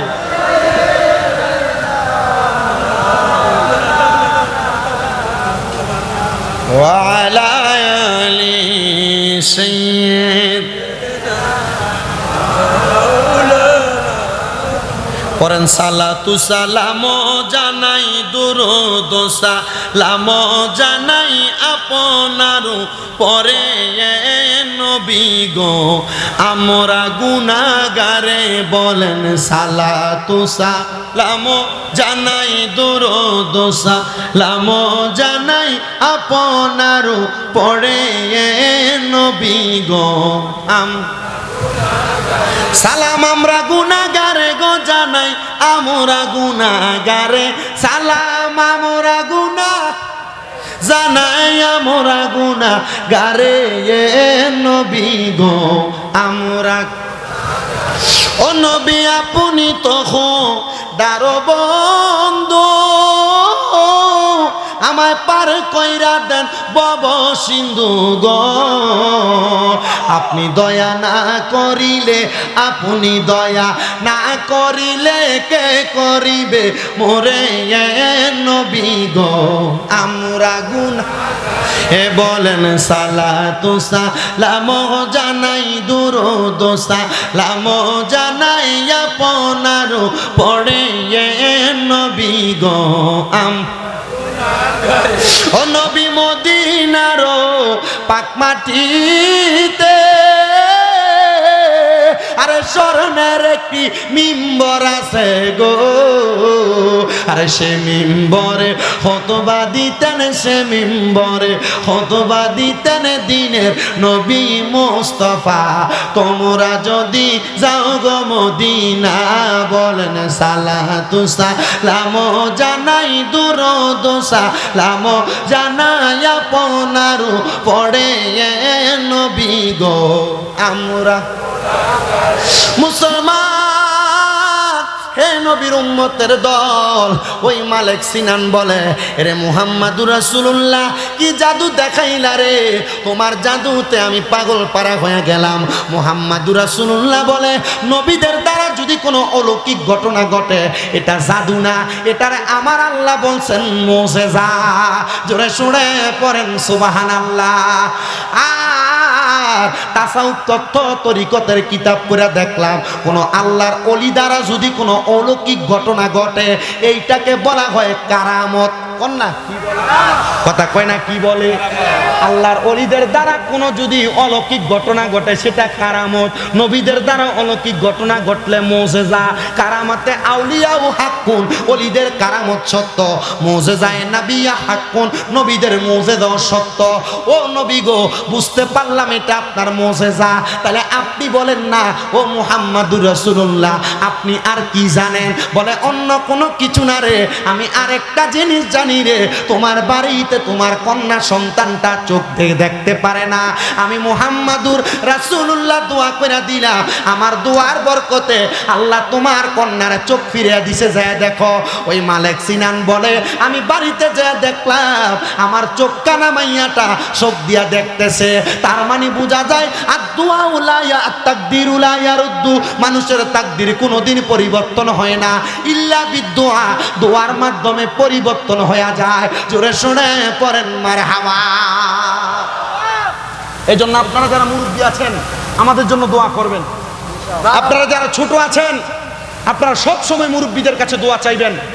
মুরব্বীরা জেনে হোক না জেনে হোক মাঝে মাঝে আমাদেরকে ধমক দেয়, মুরব্বীদের কথার উপর আপনি টক্কর দিবেন না। মুরব্বীরা যেভাবেই ধমক দিক, মুরব্বীরা যেভাবে বলুক, মুরব্বীরা কিছু না কিছু বুঝে বলছে। এই কথা বলেন না কেন? আমাদের সমাজে এমন অনেক ছেলেরা দেখা যায়, মুরব্বীরা তাদেরকে বিভিন্ন বিষয়ে ডাক দিলে ঘাড় পাক দিয়ে দাঁড়ায়। আপনি কি বুঝেন? এই কথা বলেন না কেন? এরা বেয়াদব, এরা বেয়াদব, এরা সমাজের নোংরা আবর্জনা। যারা মুরব্বীদের সাথে বেয়াদবি করে, মুরব্বীদের সাথে বেয়াদবি করবা না, মুরব্বীদের সাথে আদব রক্ষা করবা। আমি আমার এই শেরপুরের জঙ্গলদি মাদ্রাসার সব ছাত্রদেরকে বলবো, মাদ্রাসার ছাত্রীদেরকে বলবো, কখনো উস্তাদদের সাথে বেয়াদবি করবা না। আমার এক উস্তাদ আমাদেরকে একটা বাক্য শিখিয়ে দিছে, আল আদাবু খায়রুম মিনাজ যাহাবি ওয়াল ফিদ্দাতি, আদব হলো স্বর্ণ এবং রূপার চাইতে উত্তম। যদি বেয়াদবি করেন, বেয়াদব রাস্তাঘাটে পাওয়া যায়, আদব স্বর্ণ রূপার থেকে উত্তম বলছে। স্বর্ণ রূপা বাজার থেকে কিনে পাওয়া যায়, আদব টাকা দিয়ে কিনে পাওয়া যায় না। কথা বলেন ঠিক কিনা? এজন্য জঙ্গলদি মাদ্রাসার যত শিক্ষক আছে, আপনারা এলাকাবাসী রাজা বাদশাকে যেমন সম্মান করে, মাদ্রাসার শিক্ষকদের কেমন সম্মান করবেন, মাদ্রাসার ছাত্ররা শিক্ষকদের কেমন সম্মান করবেন। হুজুর কেন? মনে রাখবেন, আল্লাহ উলামা ওয়ারাসাতুল আম্বিয়া, ওলামায়ে কেরাম নবীদের ওয়ারিস। নবী দেখেন নাই, ওলামায়ে কেরাম দেখতেছেন।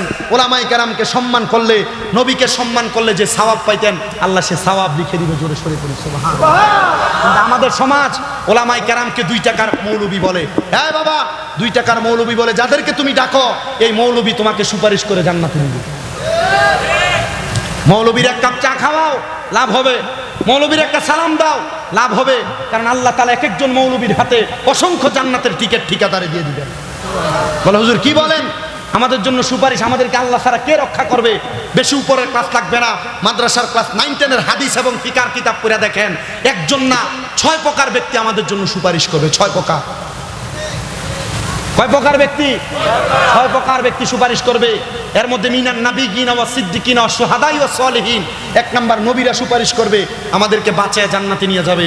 ওয়াস সিদ্দিকিন, সিদ্দিক যারা সত্যবাদী তারা সুপারিশ করবে।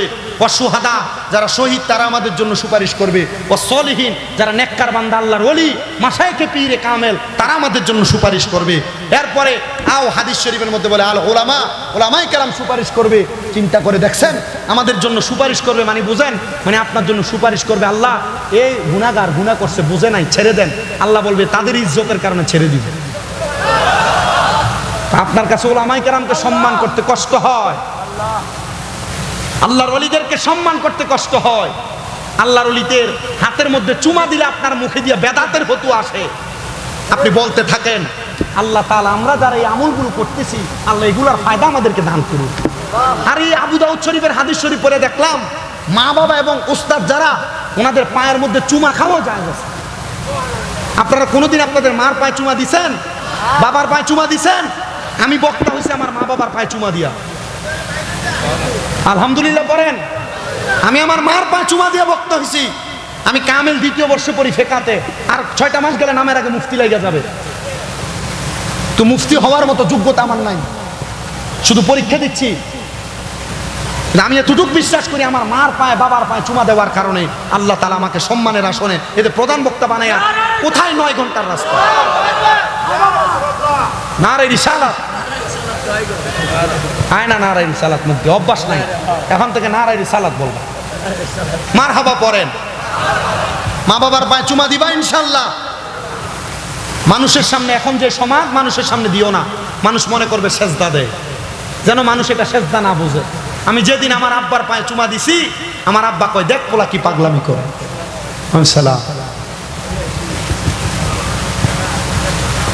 আচ্ছা এটা আমি পয়রা দিয়ে যাবো ইনশাল্লাহ। এখানে মিলাদ কেমন হবে? সব হবে। আপনাদের অসুবিধা হবে, কষ্ট হবে? যার ভাল লাগবে পড়বে, যার ভাল লাগবে না পড়বেন। ভাল লাগে? হ্যাঁ আমি জানি শেরপুরের মানুষের ভালো লাগে। আল্লাহ কবুল করেন, আমিন পড়েন। মিলাদ কিয়াম যেমন দাঁড়ায় করবেন, নবীর শানে কেউ যদি গুস্তাকি করে তার বিরুদ্ধে একসাথে মাঠে নামবেন।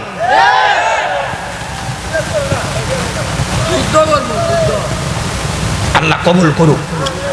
যুদ্ধের দরকার নাই, আমার ভাল লাগে, আমি মুহাব্বত দূর করি। যে পড়ে না এটা এর মা, এ পাগলার হাতে যদি একটা লাড়ি থাকতো আমি চিন্তা করি বাইরেই তো মানুষ।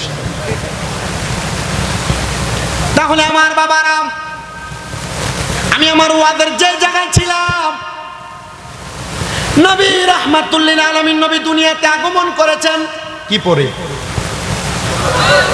দুনিয়ার পোশাক না জান্নাতের পোশাক?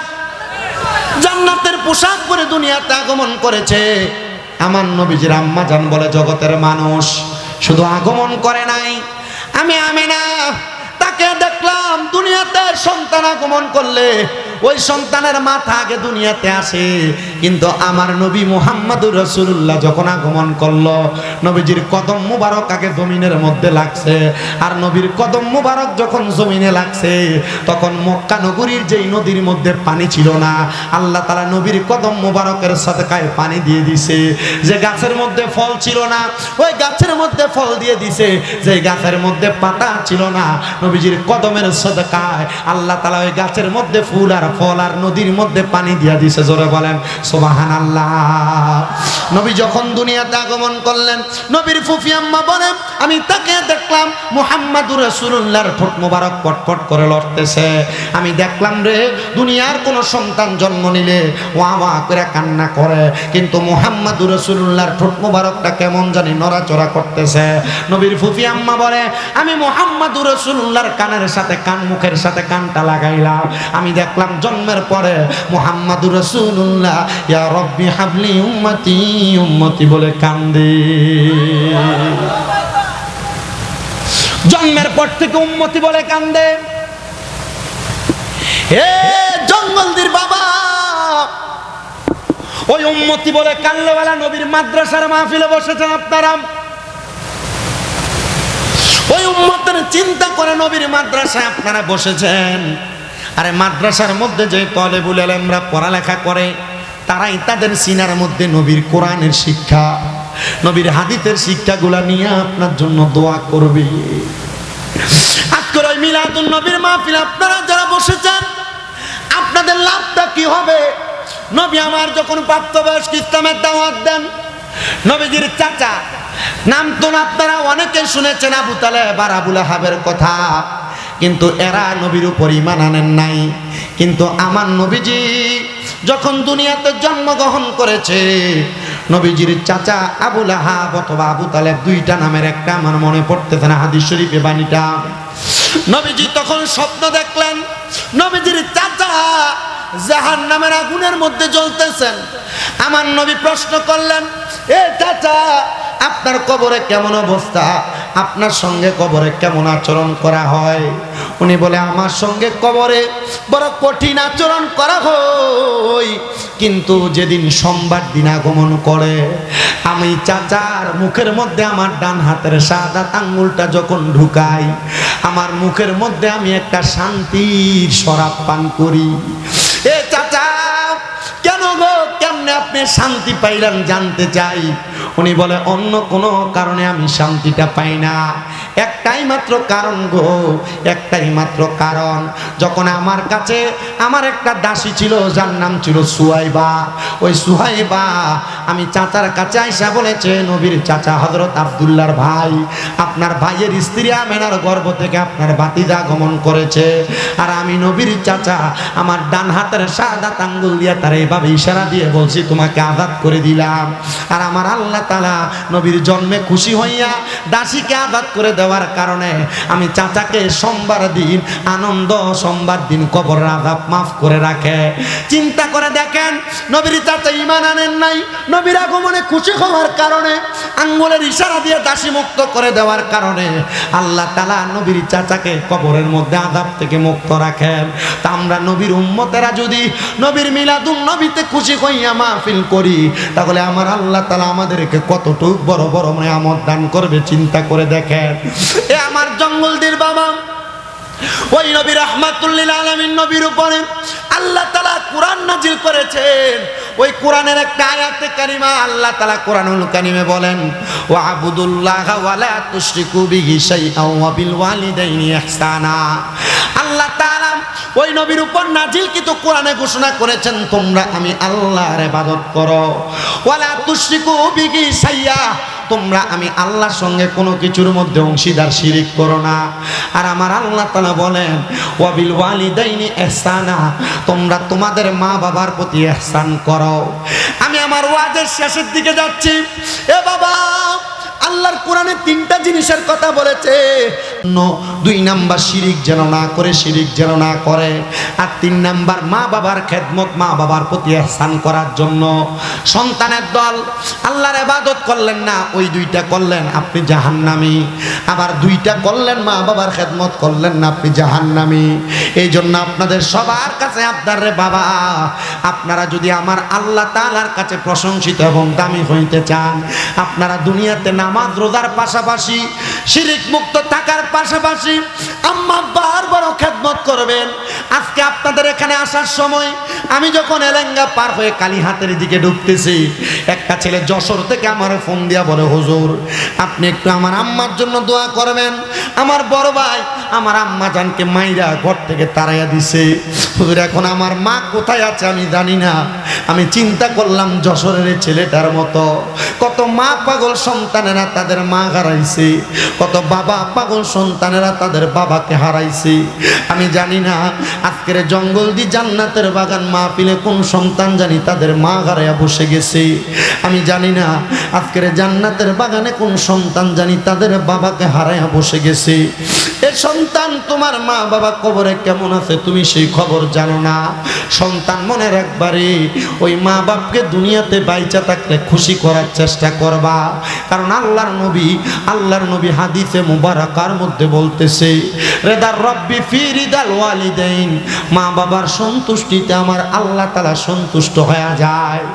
এ যুবক ভাই, এ মুরব্বী বাবা, তোমরা অনেকেই তো তোমাদের মা বাপরে ধমক দাও, তোমরা অনেকেই তোমাদের মা বাপরে উঁচা গলায় কথা বলো। তোমার কি লজ্জা শরম লাগে না রে? কেন তুমি তোমার মা বাবারে ধমক দাও? সন্তান দে তোর পাও আমার সামনে দে। কেউ যদি ওই মা বাবার মনে কষ্ট দিয়া থাকো, আমি আমার জিহ্বা দিয়া তোমার পাওটা পরিষ্কার করে দিব। তবু ওয়াদা করবা, ওই মার পায়ের মধ্যে ধরে ধরে মাপ চাইবা। হায় রে, আজকের মাহফিলে এমন অনেক সন্তানেরা বসে গেছে, তাদের মা বাবা তারা বড় কষ্ট করে মানুষ করছে। এ সন্তান, তোমার আব্বা জান ঈদের সময় নতুন কোনো জামা কাপড় পরে নাই। তুমি সন্তানকে নতুন জামা কাপড় কিনা পরাইছেন, কিন্তু তোমার আব্বা জান তোমার নতুন জামা কাপড় কিনা দিছে। সন্তান, তোমার কাছে টাকার অভাব নাই, কিন্তু তুমি 500 টাকা দিয়া তোমার আব্বার একটা লুঙ্গি কিনা পরাইতে পারো না। পরাইবা কেমনে? তোমার আব্বা জান তো কবরের বাসিন্দা হয়ে গেছে। মার কাপড়ের আসলাটা চিরা ছিল, মার কাপড়টা চিরা, মা 10-5 টাকা কাপড় আসলাতে বাইন্দা রাখতো, তুমি সন্তানকে দিয়া দিত। ওই মা পান্তা ভাতগুলা খাইতো না। তুমি সন্তান রৌদ্র থেকে স্কুল মাদ্রাসা কাজ থেকে আসতে তুমি খাইলে তোমার পেট ঠান্ডা হবে বলে রাইখা দিত। এখন ওই মা জননী কবরে, সন্তান তোমার ঘরে কত মেহমান খানা খায়, কিন্তু তুমি তোমার মার একটু খানা মুখে তুলা দিতে পারো না। হায় রে আমার বাবা, আমি জানি না এখানে এমন কোন সন্তান বসছে তার মারে বাদ দেয় না, তার বাবারে বাদ দেয় না। এমন অনেক সন্তান, এমন অনেক বিচার আসে, হুজুর মুখে তার মারে বাদ দেয় না। মা বাপ সকালবেলা এক ভাইয়ের ঘরে ভাত খায়, দুপুর বেলা আরেক ভাইয়ের ঘরে, রাত্রবেলা আরেক ভাইয়ের ঘরে। তোমার মার ঘরে তুমি 5-6 জন সন্তান ছিলা, তোমার মা বাবা দুইজনে মিলা তোমরা 5-6 ভাই বোনরে নিজে না খেয়ে খাওয়াইছে। কেমনে রে তোমরা ওই মা বাপরে জুদা করে দিছ? হে আব্বাজি, মা বাপরে খাওয়াইলে তোমার সম্পদ কমবে না। আল্লাহ নবীজি শিখিয়ে দেয়, কোন সন্তান যদি তার মার জন্য বাবার জন্য 1 দিরহাম খরচ করে, আল্লাহ তাআলা তারে লক্ষ কোটি গুণ বাড়ায়া দুনিয়াতে সম্মানিত করে দেয়। হায় রে, কেউ যদি ওই মা বাপরে কষ্ট দিয়া থাকো, দে তোর পাও আমার সামনে দে, আমি তোর পায়ে দিব্যা লাগে লাগে আমি পরিষ্কার করে দিমু। কারণ কি জানো, মা বাবার মনে কষ্ট দিয়া শুধু শামীম রেদা না, শুধু শেরপুর, জামালপুর, ময়মনসিংহ ডিস্ট্রিক্টের বড় আলেম দিয়া ওয়াজ করাও কোনো লাভ হবে না। কারণ ওই মা তোমার জন্য জান্নাত, ওই মা তোমার জন্য জাহান্নাম। মা বাপরে যদি খুশি রাখো জান্নাত পাইবা, মা বাপরে যদি কষ্ট দাও জাহান্নাম জাহান্নাম। কারণ সাখাতুর রব্বি ফি সাখাতিল ওয়ালিদাইন, মা বাবার অসন্তুষ্টিতে আমার আল্লাহ অসন্তুষ্ট হয়ে যায়। আজকের মাহফিলটা কবুল হবে কিনা এটার গ্যারান্টি কেউ দিতে পারবে না রে যুবক, কেউ দিতে পারবে না রে মুরব্বী বাবা। আমি জানি না পর্দার অন্তরালে কোন মহিলাটা বসে রয়েছে, তার মা কবরে, তার বাবা কবরে। আজকের মাহফিল তখন মনে করবা কবুল হয়েছে যখন শুনবা এলাকার কোনো মুরব্বী আগামীকালকে চা দোকানে বৈশা বলে, হ্যাঁ এই শামীম রেদা কুমিল্লা থেকে 9 ঘন্টা 9.5 ঘন্টা জার্নি করে আসছে, সে বলে গেছে মা বাবারে কষ্ট দিলি আল্লাহ তাআলা কষ্ট পায়, জান্নাত পায় না সন্তান। সন্তান যদি শোনো এলাকার কোনো মুরব্বী দোকানে বইসা বলে, হ্যাঁ আমার সন্তান কোনোদিন আমার সাথে কোনো বিয়াদবি করে নাই, তবু আসি না যাই আমি বাবার পায়ে ধরে মাপ চাইছে, মনে করবা মাহফিল কবুল হয়ে গেছে। যদি কোনো মহিলা একজন আরেকজনকে বলে, আমার সন্তান কোনোদিন আমার সাথে কোনো অন্যায় করে নাই, তবু আমার সন্তান ওয়াজ শুনে বাড়িতে যে আমার পায়ে ধরে মাপ চাইছে, মনে করবা মাহফিল কবুল হয়ে গেছে। বলে হুজুর, যাদের বাড়িতে বাবা আছে তারা বাড়িতে যাইয়া বাবার পায়ে ধরে মাপ চাইবে, আমার তো আব্বা নাই, আমি কার পায়ে ধরে মাপ চাইবো? এ সন্তান অনেকে চিন্তা করতেছো, হুজুর যাদের বাড়িতে মা আছে তারা বাড়িতে যাই আমার পায়ে ধরে মাপ চাইবো। হুজুর আমার তো মা নাই, আমি কার পায়ে ধরে মাপ চাইবো? আল্লাহ তুমি তাকে দেখো, এই শেরপুর জেলার অন্তর্গত শেরপুর সদরের জঙ্গলদি মাদ্রাসা ময়দানে কত এতিমেরা বসছে তার আর মা নাই, কত এতিমেরা বসছে তার আর বাবা নাই। আল্লাহর নবী বলে, কোন সন্তানের বাবা মা মারা যাওয়ার পরে ওই সন্তান যদি চোখের মধ্যে একটা পানি ফোঁটা ফালাইয়া দিয়া কান্দে, ওই পানি মাটিতে পড়ার আগে আল্লাহ তার মা বাবার জীবনের গুনাহ মাফ করে দেয়। এরে পর্দার আড়ালের মা, মা বাবার বাড়িতে গেলে আগে বাবা তোমার দিয়ে আইসো বইলা ডাক দিত, এখন বাবার বাড়িতে গেলে সবার মুখ দেখা যায় কিন্তু আব্বার মুখটা দেখা যায় না। মারে মা, বাবার বাড়িতে গেলে আগে মা তোমার টান দিয়া বুকে নিয়ে কপালটার ভিতরে সুমা দিত, মাগো বোরকাটা খুলিস পরে আগে 2টা লোকমা খায়ালো বইলা তোমার ডাক দিত। এখন মা কবরে, কেউ একবার খবর লয় না। আল্লাহ জানি না রে কার মা কবরে, জানি না রে কার বাবা কবরে কান্দি। এই মুবাজ্জল পাগলার মতো মা বাবারে তারা বসছ রে, আল্লাহর কাছে দোয়া করো, রব্বির হামহুমা কামা রব্বায়ানি সগীরা ওয়া কুর রব্বির হামহুমা কামা রব্বায়ানি সগীরা। আল্লাহ, ইয়েতিম সন্তানগুলা তারার মারে তারার বাপরে এই শেরপুরের এই জঙ্গলদির গুরুস্থানে 3.5 হাত মাটির কবরে বিছানা না বিতে শুয়ে দিতে, যেই মা দামি খাটে ঘুমানোর কথা, যেই বাবা দামি কাঁথা গায়ে দিয়া দামি কম্বল গায়ে দিয়া করে ঘুমানোর কথা, আজ ওই মা বাবা কবরে মাপ চাই তোমার দরবারে গো আল্লাহ। এমন আম্মা আব্বার কবরে তুমি আর আঘাত দিও না। সন্তান মা বাপ তোমার জায়গা জমি দিয়া গেছে, লাখ লাখ টাকা কোটি কোটি টাকা দিয়া গেছে। সন্তান ওই টাকা পয়সা পাইয়া তুমি দুনিয়াতে বসবাস করো, ওই টাকা পয়সা পাইয়া দুনিয়াতে আনন্দ ফুর্তি করো। ওই মা বাবা কবরে কেমন আছে জানো না, ওই আম্মা কবরে কেমনে শুয়া রইছে জানো না, ওই বাবা কবরে কেমনে শুয়া রইছে জানো না। বাবা তুমি কেমন আছো ছোট মাটির ঘরে, তোমার কথা হৃদয় মাঝে পড়ছে বারে বারে। বাবা গো ও বাবা, বাবা গো ও বাবা।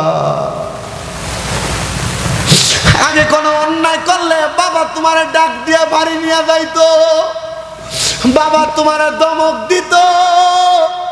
এখন অন্যায় করো, ডাক দেওয়ার মতো কেউ নাই, কে দিব বাপ দি কবরে।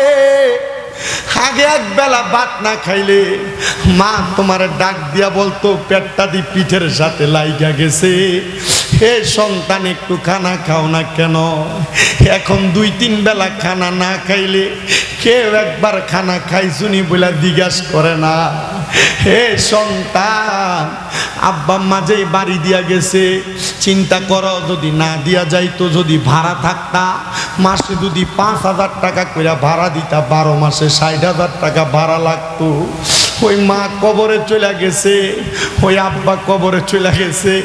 বাজারে কত সুন্দর সুন্দর আপেল আঙ্কুর মালটা আছে, আব্বা আম্মারে একটা আপেল কিনা খাওয়াইতে পারো না। হে সন্তান, আব্বাকে নিজের রাস্তায় কোনো ভালো খানা দেখলে নিজে খাইতো না, লুঙ্গির খোটে কইরা নিয়ে আসতো। আব্বা নিজে খায় নাই, এখন তোমার কাছে টাকার অভাব নাই, তুমি ওই আব্বারে একটু ভালো খাবার খাওয়াইতে পারো না বাবা কবরে। আরে মা বাপরে যদি খাওয়াইতা, মাসে যদি বাবা মার পেছনে 2,000 টাকা করে লাগতো, 12 মাসে 24,000 টাকা লাগতো। মা বাপ যে কবরে চলে গেছে, মা বাপ যদি বাইতা থাকতো, ঔষধ যদি কিনা খাওয়াইতা মাসে 1,000 টাকার, 12 মাসে তো তোমার 12,000 টাকা লাগতো। এই জঙ্গলদির মাদ্রাসাটা এমন ভাঙ্গা চূড়া পড়ে আছে, একটা সন্তান কি আসো দাঁড়াইয়া বলবা, হুজুর আমার মা কবরে কেমন আছে আমি জানি না, বাবা কবরে কেমন আছে আমি জানি না।